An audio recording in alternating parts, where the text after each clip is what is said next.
what's up you guys, this is Rob from Gay Guy Plays, and today on the hit list, it's all about exploring different ways to play, where we take a look at my 3 favorite alternate builds. Now, as we know, in Warframe, there tends to be a very specific meta. Certain frames fill certain roles and are built to perform those to different degrees of effectiveness. However, alternative builds put a different spin on some of our beloved Warframes, focusing on lesser used abilities that can completely change the way a frame plays. So, I figured that while we wait on the next big update, we might as well have a bit of fun doing whatever it is that we're doing in the meantime. Just keep in mind that this won't be a standard hit list because I don't know what criteria to judge them in. Now, before we begin, I do want to address the fact that this list was originally larger, containing the likes of Melee Mesa, Volt and Zephyr, as well as a tanky Trinity and Invincible Nyx. However, I felt that those builds weren't all too different from their standard meta, and the only real difference was 1 or 2 mods or swapping to a melee weapon. What I really wanted was something that played quite differently from the norm. However, I do have a bit of an honorable mention, so let's jump in. The first build that I've been having a lot of fun with is Rhino's overextended stomp. While this doesn't completely change his kit, it does refocus him from a tank frame into a CC frame. Now, this build has existed for a while, however I did want to feature it due to the fact that Rhino is one of the frames that people tend to pick up early and move on from before really exploring his potential in this specific realm.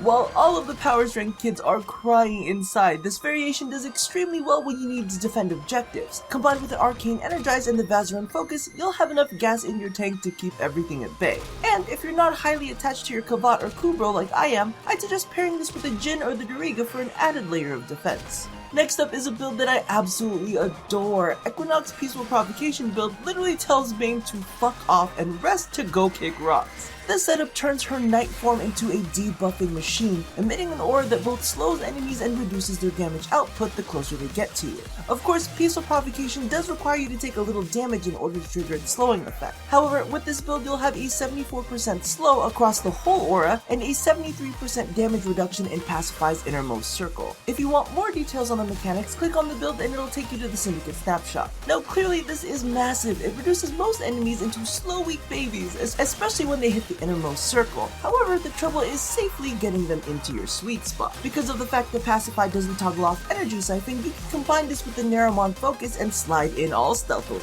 However, if you feel like embracing your inner witch, you can use the Bass Lock combined with Rift Strike to teleport into range.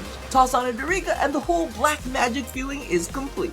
Moving along, we've got a tricky one. Nova's Antimatter Absorb build does take a bit of practice to master, however once you've got it down you literally have a mobile bubble that you can use as cover or charge up and launch at enemies. This does render Molecular Prime far less effective, however its ability to increase the damage enemies take remains unaffected, allowing you to take advantage of both Antimatter Drop's 4.4 times multiplier as well as Molecular Prime's 2 times. The only thing that you need to remember is that the bubble will move towards the direction of your cursor and that zooming in will slow down its movement speed. It takes a while to master, but its overextended range is quite forgiving. Just remember to stay within the absorb field and you will be just fine. In addition, if you get a chance, try this out with the speed up because AMD is affected by Charm's red crit buff. If you want to see more of this in action, check out the original video I've got linked. Alrighty, the last build is an absolute classic. Valkyr's Prolonged Paralysis build has been one of my favorites for quite a while, trading in brute strength for an immense amount of CC. You literally scream, knocking down all surrounding enemies in slow motion as they are dragged towards you. And with its low energy cost, this can easily be spammed to create a clusterfuck of enemies for you to do with as you please. While the Tonkor is a great choice, also consider playing around with the Atomos, Talons, Pox, Staticor, and any other fun AoE weapons. There's really nothing else for me to say about this one other than the fact that you really can't use Hysteria for too long with it. However, with her innate tankiness, you can slip in there for a quick second, slap a couple people around and recoup your lost health. Now, the one thing I would highly suggest you don't include in this loadout is the Doriga, and that's mainly because its electric shock tends to lock enemies in animation, preventing you from vacuuming them in. Instead, bring in an Adarza and see the yellow numbers fly.